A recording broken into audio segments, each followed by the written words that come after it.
So a lot of the underlying patterns that we see that create insomnia are people that are very controlling, that are perfectionists, people that really care almost too much.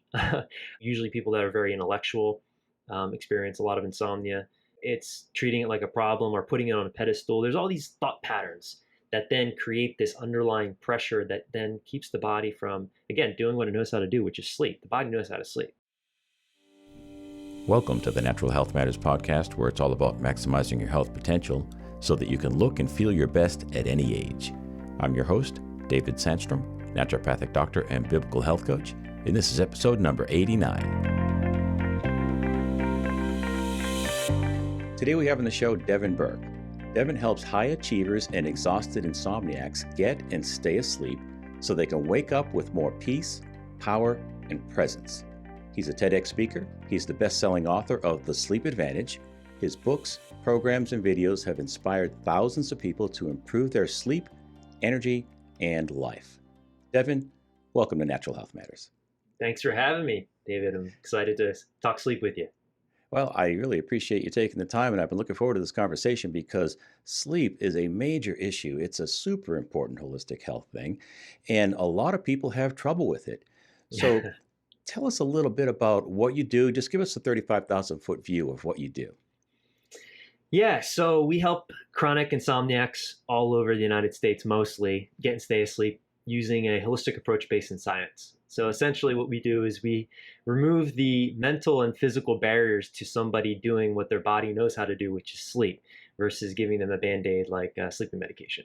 That's the super quick version of what it is that we do. And how do you do that? Do you do one-on-one? Do you do online courses or groups? So how do you do it? Yeah, it's a little bit of a combination of all of what you just mentioned. So there is an online curriculum because people need to know the what, the why, and the how, but then there's also the support piece. So we have one-on-one coaches that work with our clients, and then I do an office hours once a week where people can actually receive additional coaching and support directly from me. And then we also leverage technology. So we're big believers in that, you can't master what you don't measure. So we use a device that helps us help our clients by understanding the data, and also it helps implement some of the techniques and strategies that we use across the 8 weeks. Is that the Aura Ring? It is the Aura Ring. Yeah. Yes, it is. Let's put that on the shelf for now. I definitely want to ask you about that going down the road here. That's super intriguing to me. So as we start off, oftentimes my guests, there's an event in their lives that started their health journey, usually a significant event. Is that true with you? Is that the case with you? Yes, several events. So really, I mean, from a young age, I lost my grandfather from cancer, and that sort of was a shock. And then several other family members from cancer, and my mom got really into health, and then I got really into, from her, and just losing my godmother and some other people in my family, and that kind of set me on this health trajectory, I would say, but it's been an unfolding journey ever since. Really, I mean, at the end of the day, who doesn't want to feel good in their body? Who doesn't want to have energy? Who doesn't want to wake up and be excited and passionate about what they're doing? Right. But there's been many events, but from an early age, it was really loss that kind of got me so interested in how do you. Well, yeah, I'm sorry to hear that about the loss of your family members, but you know what? Those things can turn into something good, and it looks like it has in your life. So tell the Natural Nation, the listeners, a little bit about why sleep is so crucial. Oh, I love this question. And how I like to answer it is that it impacts every aspect of our life. And most people, like I once did, take it for granted, or they don't really understand how important sleep is. I mean, there's not an area of your life that isn't impacted by sleep.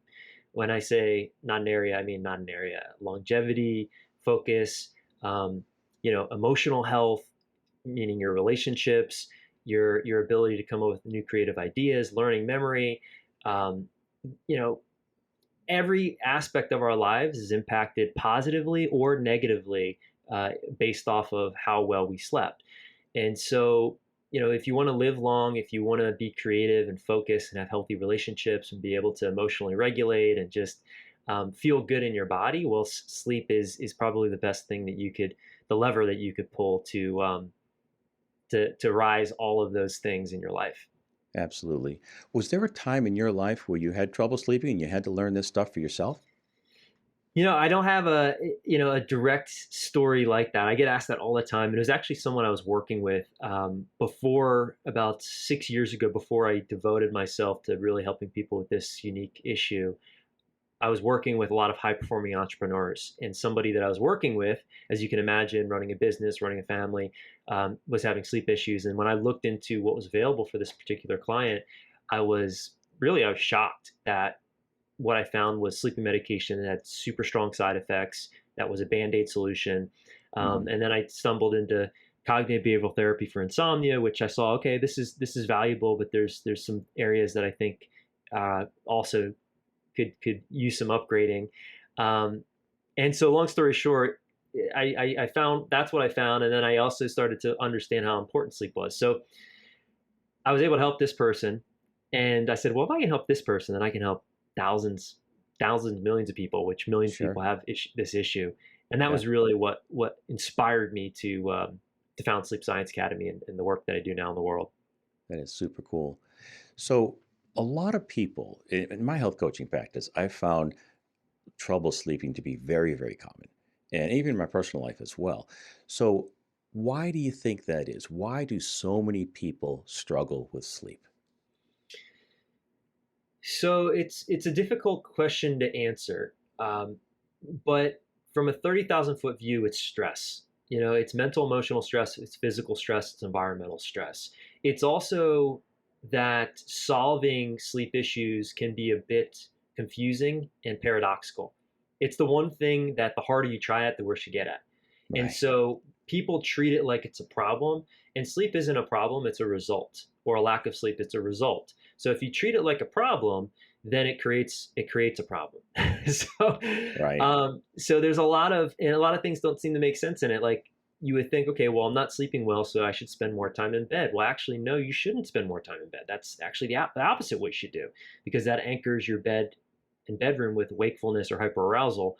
That's one example of something that seems to make sense, but actually is counterintuitive. And there's many of those things when we talk about how to actually solve specifically insomnia. But a lot of times people just don't even understand that what you do throughout your entire day dictates your experience at night, and vice versa. So there's Yeah. this sort of separation between our day and our night, and there isn't. Like, everything you do throughout your entire day dictates how well you're going to sleep. How well you sleep dictates how well you show up the next day, and that can, Right. people Yeah. get stuck on this paradox, this of not sleeping well, high stress. Because of the high stress, they don't sleep well, and then on it goes. Well, personally, I've been there. I have been a professional airline pilot for the last 35 years. I fly for a major airline based out of Atlanta, Georgia. And I can tell you, there are times when you put your head on the pillow and you're just lying there staring at the ceiling. A couple hours goes by and you say, if I don't get some sleep, there's going to be a big problem tomorrow morning because we are required to call in fatigued if we're not rested. It's a Mm. regulation. You don't want your pilot up there showing up to work without any sleep. So, then you start having this cycle of thoughts. What if I call in? They're going to have to cancel that flight in the morning. Then all the rest of the series of flights I was supposed to do is going to be interrupted as well. A couple hundred people per plane. We do sometimes 4 or 5 flights a day. We're talking about nearly 1,000 people would be impacted if I don't get to sleep. So, Wow. Talk it about an anxiety-inducing thought. Wow. absolutely Oh my God. it's something you have to learn to deal with over the years. And I have used some natural remedies that help. One of the things I really enjoy is a product called Rescue Sleep. It's a Mm. homeopathic, and it helps. It doesn't really do anything to you physiologically. It does something to you mentally, emotionally, and it helps you calm the anxious thoughts. So if you're having anxious thoughts about what happened that day or what might happen the next day, it's an excellent product that can really help relieve some of those insomnia symptoms. But I know that you have a long list of things that you would like to see people not use. So why don't you talk about a few of the things that you've seen people use effectively and ineffectively over the years? Yeah, I mean, well, the first and foremost, I think that there's a time and a place for some of what I'm about to share. But people need to understand that they're temporary and they're band-aids. Like there's a sleep medication is some of the most toxic medication that you can consume. It's also addictive. Yeah, It has very strong side effects, big problem. and it's a big problem. And not to say that there's not a time and a place for sleep medication, but oftentimes it's relied on. And then it becomes psychologically, there's a psychological component, and then there's the physiological component, depending on what you're taking, how much you're taking.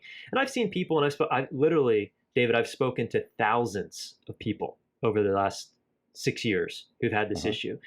And some of these people have been on these medications for 30 years, and they're really supposed to be on these medications for no longer than 4 weeks. Mm. And then they go from medication to medication, and they're doing, they're trying supplements and medication, and then they get into alcohol. And the next thing you know, their world is chaotic and it's spiraling out of control.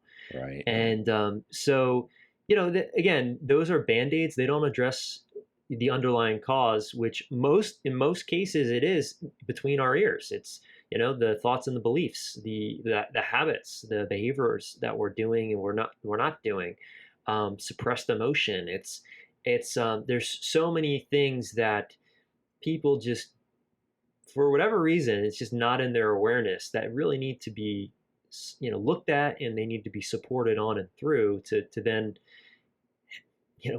not have to struggle. Right. So and supplements are great too, but sometimes people use supplements as a instead of medication, they're using supplements. And I think there's a Right. time and a place for supplements. Sure. They can be helpful, what you take, when you take it, all of that. But at the end of the day, if this is a real problem for you, you need to address the underlying root causes. Right. And you know most people just, either they don't have the proper support, or they just don't know where to start with how to actually do that. And that's why we're so successful at what we do, is because that's Mhm. what we support people through. Something you mentioned is that we get afraid that, oh no, this night's rest is going to be all messed up when we kind of experience a fear. But I think it can come from other areas as well, just general fear in our lives. And this is a faith-based show, and what verse is coming to mind is Proverbs 3:24. When you lie down, you will not be afraid. When you lie Mm. down, your sleep will be sweet. So there's a connection there, biblically speaking, from fear and the ability to get a sound, good night's rest. And I think for a lot of people, that's an issue. If you are struggling with fear and anxiety, usually insomnia comes along with that. It goes hand in hand. Very common. Wow. Thank you so much for sharing that. What a beautiful proverb. And that's so true. That's the biggest thing that we help people overcome and understand, because when you're in a state of fear, you are in a state of stress. Yep. And until you get out of stress, the body doesn't rest. Yep. So fear is the number one emotion that we need to learn to work with and work through and allow to be there. And most of us don't have the proper tools or support to understand where to even begin with that. Yeah.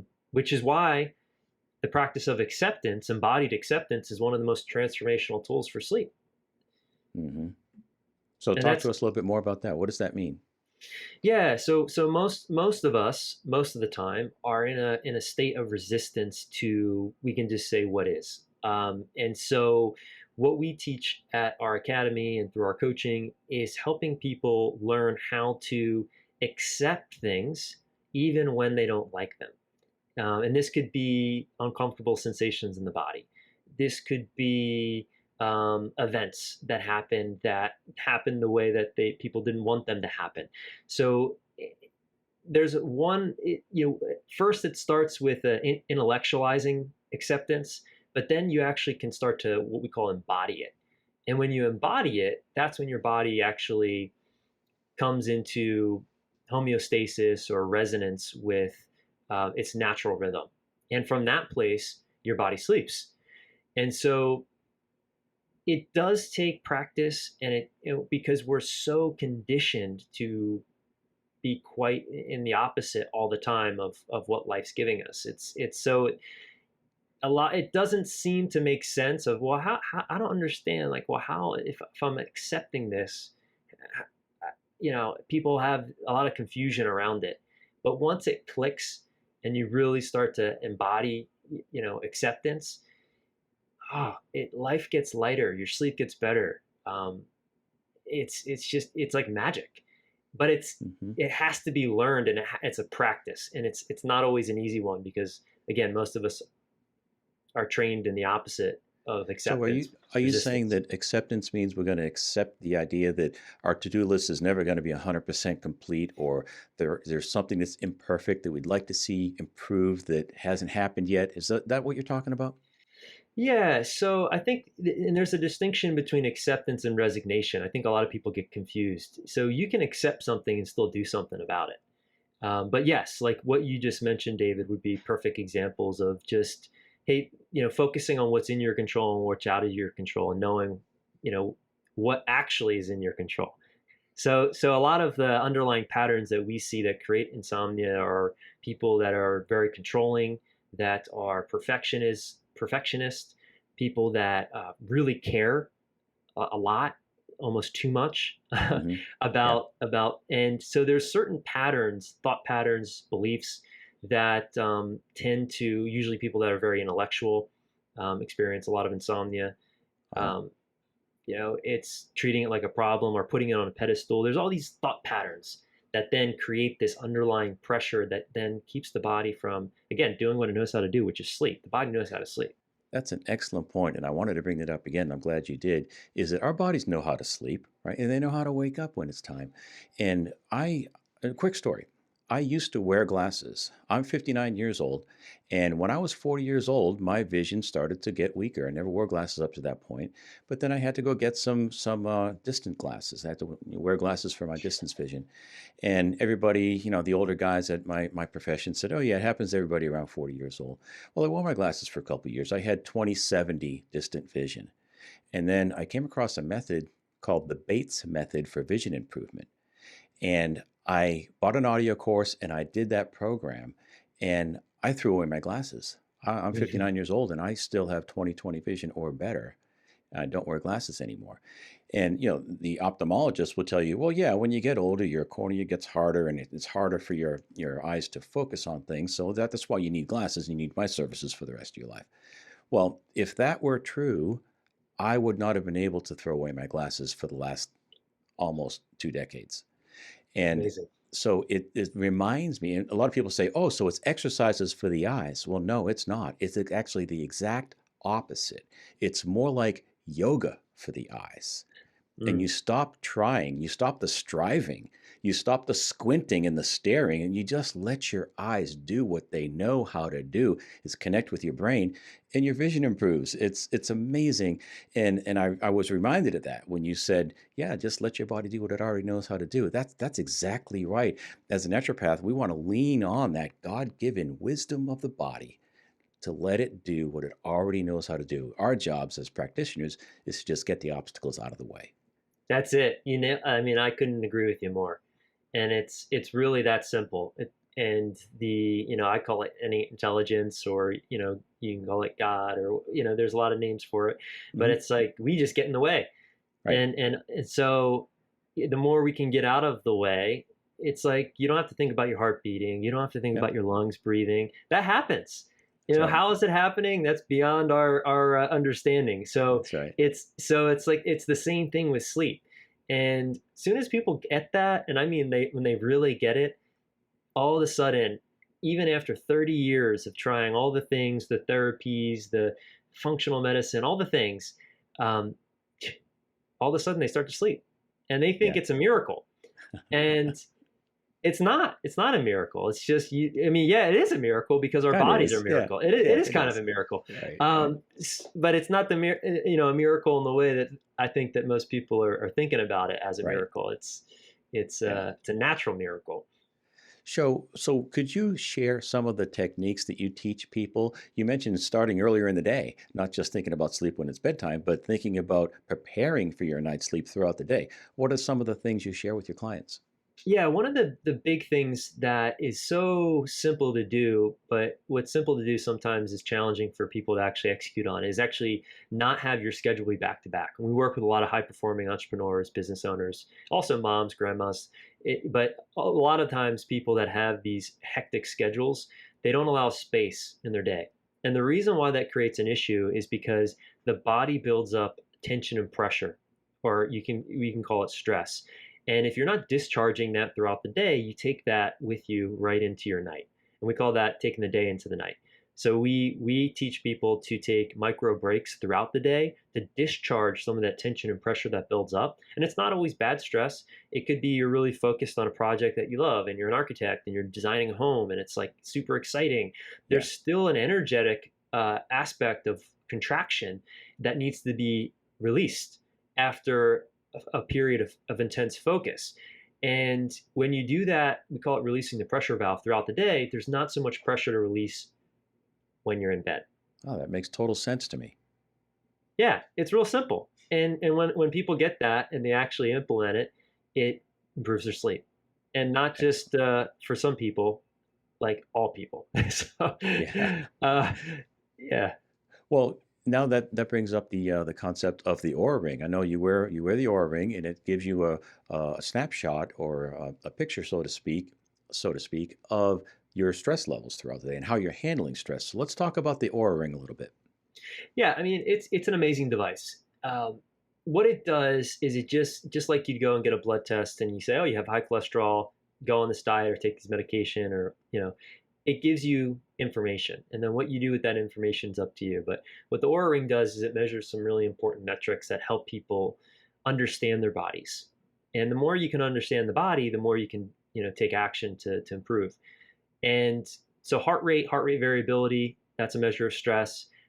It measures sleep stages, body temperature. It measures sleep efficiency, time in bed, sleep latency, how fast you fall asleep. It has all these things that it measures. And essentially it's gathering this data so that you can see when you start to implement some of the simple strategies that we teach or that you are hearing right now, you can see the impact that actually makes. And seeing then makes it easier to continue to execute on. And that's really the value of it. Because when people can see the data and like, oh, wow, I practiced this box breathing technique, or I took, micro breaks throughout the day, and they actually see what that created for them at night, or I cut out alcohol or eating, sugary foods too close to bedtime. Oh, wow, look, I slept better. And Yeah, they that don't could be only a powerful motivator. it is extremely powerful. And another reason why the Oura Ring is amazing and we love it is because very oftentimes people underestimate the amount of sleep that they're actually getting. And the Oura Ring, because you're coming in and out of consciousness, a lot of people are like, oh, I feel like I'm only getting 2 hours of sleep. And then after you put the Oura Ring on, they see, okay, well, I'm actually getting 4 hours of sleep, maybe 4.5 hours. That's a big difference. Yeah. So it kind of brings to light, it makes the unconscious conscious. And whenever you make the unconscious conscious, beautiful things happen, because now you have an opportunity to really work with something. Yeah, yeah. And that information can give you so much insight. As you mentioned, food. I mean, maybe it's a troublesome food that you've been eating for dinner, or maybe later in the evening that is causing your problem. And you could see, well, when I eat that, I have the data to support it up. It's not just how refreshed did I feel in the morning. I have some objective data that says, yeah, my sleep was compromised. So, man, that could be so useful. Sometimes identifying food sensitivities can be difficult. Even with blood work and expensive testing, you sometimes don't really know what's going on. But that would be a really good way to monitor. I'm excited about getting one of those things. I'm going to have to order one. Yeah, it's worth the investment. And I have no financial interest in the company. I Yeah. wish I did, because I've probably sold hundreds of thousands of dollars worth of these devices, but it's all good. I'm happy that it exists, and because Uh-huh. it helps us help people. So, Yeah. yeah, it's powerful when you have information. You can then take action on that information, especially if you have somebody that's knowledgeable that can guide you through that. If you don't know what to do with the information, it can backfire and it can actually harm your sleep, because we get people all the time that get the Oura Ring and then they're trying to do it on them. They don't understand what to do or how to do it. And then it's just telling them every night that they're sleeping like crap, and they're trying all these things they read on the internet and they're still sleeping terrible. And Yeah. it reinforces this belief that they're broken. And then, so, do be careful about, devices. If you're going to track something, make sure you get the proper support. Like you don't try to read your own blood work unless you're, you know, a Right. naturopathic doctor like David, right? Or you know what I mean? Like Yeah. you went to school to understand how to do that. Right. So same thing here with some sleep data. It's something that you know leave it to the experts to help guide you through it. Excellent advice. So you mentioned people that have high stress jobs creating some more white space in the calendar. That's one of the good techniques for a better night's rest. What's some of the other low hanging fruit that you can recommend? Oh, it's so simple. You know, whatever you can get outside first thing in the morning, get light on your skin, that's going to help with the circadian clock. And it's, you know, we can get into the sort of the hormonal cascade of why that happens and all that. But essentially, just when you wake up, get outside. And if you can, as a bonus, get your feet on the ground. You know, the Schumann resonance, this frequency that the earth has, that'll help keep your circadian clock synced. If you could watch the sun set and the sun rise, that would be tremendous for your circadian clock, as well as going to bed at the same time and waking up at the same time. Real simple, easy to do. Hydration. We lose about a liter of water throughout the night through respiration and sweat. So make sure that you drink, you know, a liter of water at least, you know, within the first hour or two upon waking versus going right into your coffee, which is a diuretic, which is, you know, acidic. You know, save that for an hour or two after your body's already hydrated, your cortisol levels are starting to drop. That's when you have that nice cup of coffee, not first thing in the morning. Um, so I mean, start how you start your morning also dictates sort of how the rest of the day goes. So you know, bookending your day, you know, is really important, and starting off with some from a place of peace and power versus from a place of chaos and stress really does a huge it makes a huge difference with again how much you have to discharge at the end of the day in order for your body to then relax enough for sleep to come. Very good. That's a lot of great information there. So you mentioned grounding with the earth. I'm a firm believer in that myself, and I have some earthing sheets. Are you familiar with those? I'm very familiar with earthing sheets, and I just got myself a pair of earthing sandals, which Wow. yeah, which are pretty cool. So you can walk around, and you know they look a little funky. They kind of look like Jesus sandals. Um, that you know this is a faith-based channel, so you know who wouldn't want to put on some Jesus There sandals? you go. Become Um, more Christ-like, just like the 1995. That's it. That's it. But yeah, I'm a big believer. You know, I think that the further we get from nature, the more issues we have. So anything that can bring you back to natural rhythms um, is going to help with your health and your sleep. So, Yeah. you know, grounding mat, grounding sheets, grounding sandals.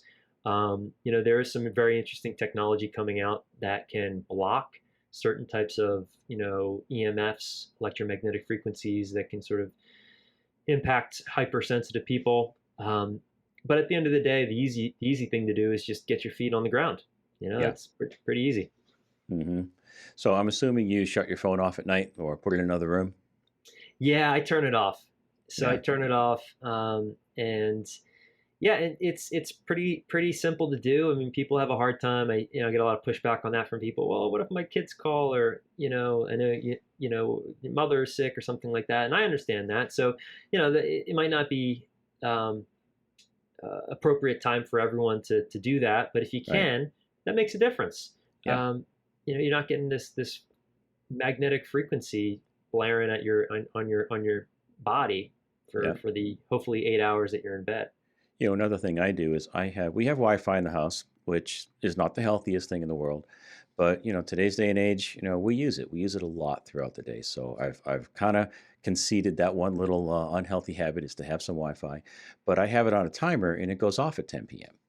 and it doesn't come back on till 6 in the morning, unless I get up earlier. I turn it on, but at least when I'm sleeping, the Wi-Fi is off. Me too. It's so simple, and you can get one on Amazon for like 5-10 bucks. A Right? They're little cheap. timer. Yeah, it's so hmm easy. It's like, and you don't that makes a difference. I mean, you don't have to like sleep in a mosquito net EMF blocker, or paint your walls. I do have some people I know that go to that extent, Hmm. And you could do that, but if you don't want to do that, just start with the simple stuff like you said, the grounding sheets or the timer for the Wi-Fi, Well, turning the phone off. we're all individuals, and everyone's going to react differently to these different blocking factors. But a quick story: I used to live in West Palm Beach, and I think it was something like 2007. We had three hurricanes back to back, and two of those hurricanes, the eye went over right over my house, and it was late September, and there was a followed up by a cold front, so everyone lost power. And then there was a cold front, so we opened our windows. And, for Florida, a cold was, 65 degrees. Yeah. But everyone that I talked to said, man, that 3 days that we were without power, I've never slept so good. That was crazy how nice I slept that week. And I think it has a lot to do with the fresh air and the lack of electromagnetic frequencies in the room. That's a great story. And to kind of piggyback on that story, there was actually they took it was research. They took, I think it was about 20 insomniacs. They took them out into nature, Hmm. sleeping in a tent for a couple of days, Uh-huh. and I forget the exact number, but it was close to, it was over 90% of them, they slept, and they slept well. Just Uh-huh. being outside, Yeah. sleeping in a tent where you think, oh, I'm not going to sleep well. I'm sleeping on a mat, and I don't have my mattress and my air Right. condition and whatever. Uh-huh. It really is. I mean, there's something to that. There's absolutely something just to, so how do you bring that back into your everyday life is can be a challenge for It certain can people. be, yeah. And that's why I love the earthing products. I have the sheet, I have the pillowcase, I have the mat that I can put under my office desk, and it's a way to fight back. It's not perfect, but man, it is very useful. I'm a huge fan of those earthing products. It's just I sleep better, I wake up more alert, all the things we're talking about. It's just it improves your quality of life at almost all levels. A better night's sleep. Yeah, absolutely. And the thing that gets a little tricky for people, David, is most people aren't sleeping well and they don't know it. And they Hmm. and they and it doesn't become, they don't really realize how bad they feel until you start to feel good. So it becomes this subjective thing where people are like, oh, I feel pretty good, I sleep pretty good.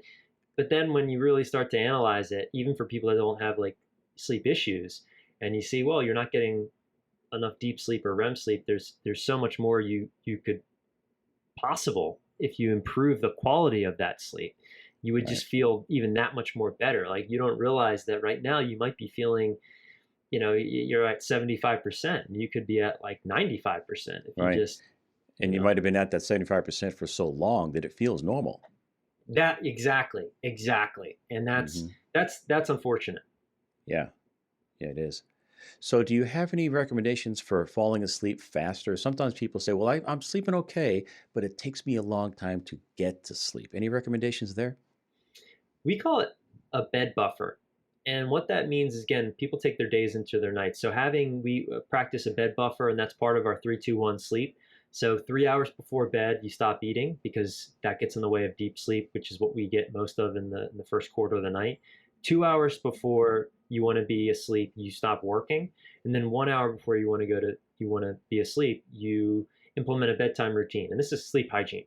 So your habits and rituals around sleep. So that could look like taking a hot shower to drop your body temperature, because our core body temperature needs to drop between 2 to 3 degrees Fahrenheit to induce sleep.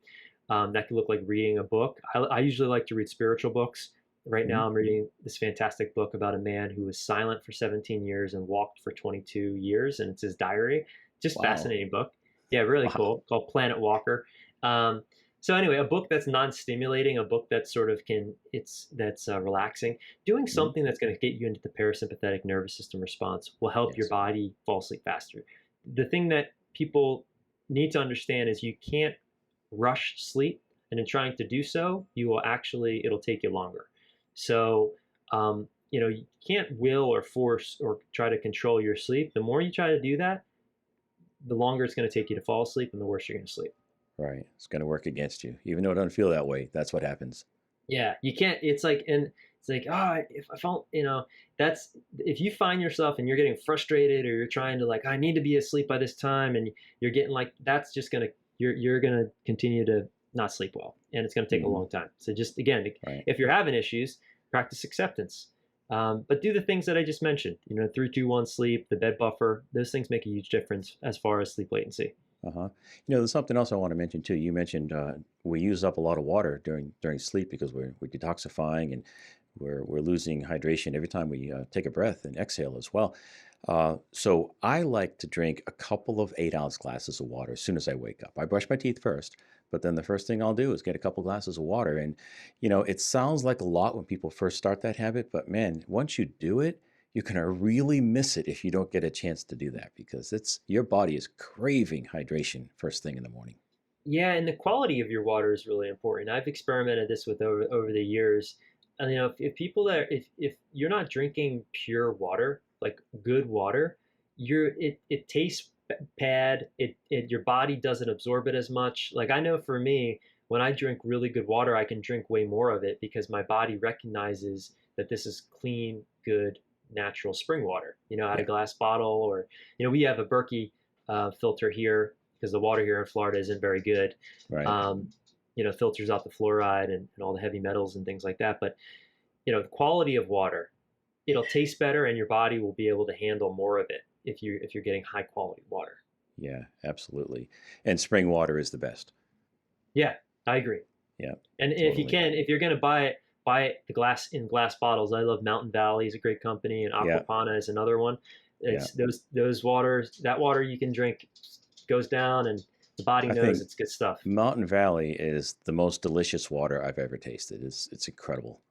It is. It is. It Yeah, really is. And I don't know about you if you've had that experience, but I can drink more water when I'm drinking that water versus like, yeah, Dasani yeah. or some other, like, Hmm. I don't know what it is. It's just my body Right. can drink more of that stuff. And Absolutely. Your it's body knows. It just knows. It's kind of like, a dog can sense fear on you. It's like your body can sense the energetic vibration from what you're putting in your mouth. It does, and you can it feel it. does. I can. I know I can. Hmm. And I think sometimes a lot of times maybe we're hyper stimulated, or not as in tune to our bodies. I found that some people aren't even connected to their body at all. They're just in their head, Right. like, all the time. Right. And so the more you can get connected to your body, create body awareness, and sort of create a little bit more hyper awareness to your physical body, I think you can start to really understand how some of the things we're sharing that might sound a little woo actually make perfect sense. And Absolutely. yeah, Yeah.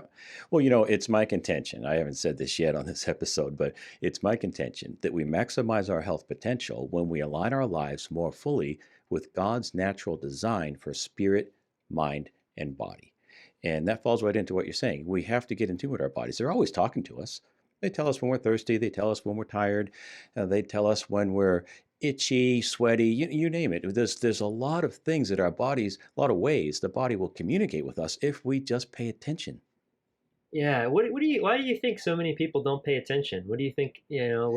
What's your thoughts on that, David? I think what Stephen Covey would call the tyranny of the urgent. We're so busy putting out fires and trying to accomplish things during the day that we've lost the art of just being still Mm. and just turning inward. I don't think we were ever, I firmly believe this, we were never created to carry the stress of the world in our pocket like we do in our cell Well phones. said.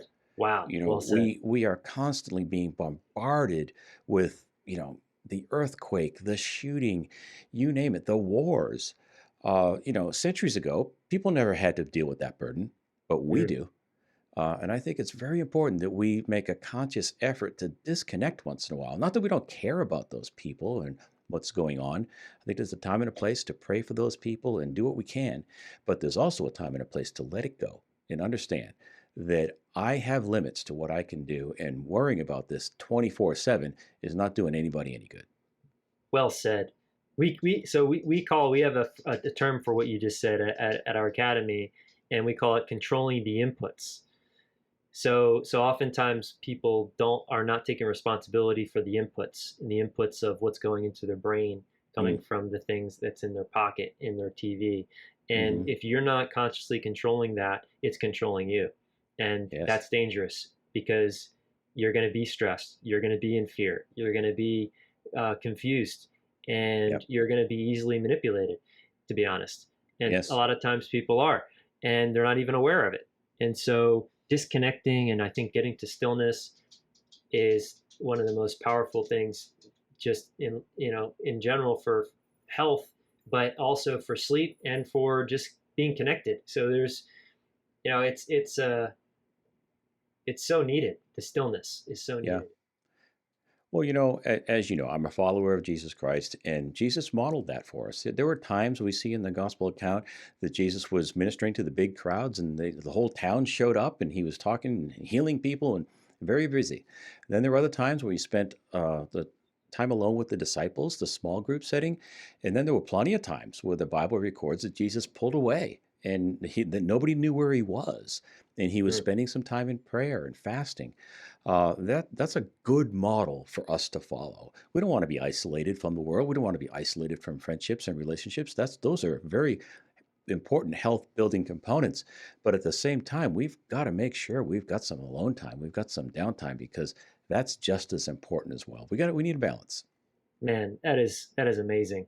Yeah, it's interesting. Like studying the lives of saints. One of the things I like to study is, there's a couple things in common. Is what you just said. There's a lot of nature time. There's Hmm. a lot of silent time. Yep. There's also teachers, right? So Yep. nature, silence, and teachers, and then there's Hmm. community. And it's like you study the lives of saints. They tell you a lot about, not just spiritual wisdom, but wisdom that our bodies can thrive with. All those Yeah. things keep a healthy mind, healthy body, healthy spirit. And it's right there for us. It's just a matter of us making the decision to honor it Yeah. and to follow it. And it's not easy in the world we live in because it's there's a lot of noise, That's and right. it's so it really does take I think a disciplined, and I don't want to say disciplined. I would A say deliberate approach. deliberate, dedicated. Yeah, Hmm. yeah, and to really to honor those things. And when I know for a fact when I do follow those steps, man, do I sleep better? Do I feel better? I'm just better all around. Yeah. And that's it's not complicated. Yeah. I couldn't agree more. You're nailing it. Absolutely. So, if there were one thing you want people to remember from this conversation, Devin, what would it be? It would be to remember that sleep is a natural biological process that happens when you allow it to happen. So if you're listening to this and you're having sleep issues, chances are you've been trying the supplements and you've been trying the maybe even meditation and all these other things. Just if you can just stop trying and just start trusting, then you're going to sleep better. Hmm. And sometimes that's hard to do by yourself. So get the support if you're really struggling and you're listening to this. And you have a book, right? It's called The Sleep Advantage. Yes, the sleep advantage is a great place to start, and it's Hmm. really it's I a simple guide to understanding what to do and what not to do to improve your quantity and quality of sleep. It's not loaded with science, just enough science to keep you motivated to take action on the step by step that I share in the book. And what's the best way for somebody to pick one up? So it's available on Amazon, and for those of you that don't like to read, I recorded it on Audible for you. Excellent. Is it you did the recording? I did, and I'm Excellent. much more of a speaker than I am a writer, and it's I think the audio version is way better. But that's just I'm a bit biased here, so. Yeah. I did my audio as well, A Christian's Guide to Holistic Health, and I've sold far more Audible versions than paperbacks. Yeah, I think people enjoy listening, and especially Yeah. if the person that wrote it put their heart and soul into getting that information into people's hands. Yeah. It's that comes through, I think, Uh-huh. in the presentation. So one last thing is I know that you do some free consults for people. Let's just mention that for if you would. Yeah, so anyone that's listening to this that has chronic insomnia, that you feel like you tried everything and you're still not sleeping, we'd be happy to offer you a consult and see if our approach might be the right approach for you. It might be, it might not be, but we're happy to explore and see if it is. Excellent. And what's the best way to get a hold of you? So sleepscienceacademy.com, and there'll be links to all different types of things, quizzes, master classes, and the free consult offer there as well. And where do you spend your time on social media? So Devin Burk Wellness on all the social channels, and so just really starting to ramp up the social channels. I'm not much of a social media guy, but lately I've been putting out a lot of content on YouTube. So Sleep Science Academy on YouTube, and Devin Burk Wellness. You'll find me there. Excellent. All right, Devin, is there anything else you'd like to share before we wrap things up? I appreciate you having me on the show, and I truly hope that people don't just listen to this information, but they take action on it so it can change their health and their life. Excellent. Well, thank you for your time, Devin. I appreciate it. Yeah, thanks for having me, David. For more, go to the show notes page at davidsandstrom.com/89. There you can find an audio as well as a video version of the podcast. I always put links to all the resources that we mentioned, a full transcript with timestamps, and a content upgrade of some sort that'll help you go deeper with that subject. Thanks for listening. I'll talk with you next week. Be blessed.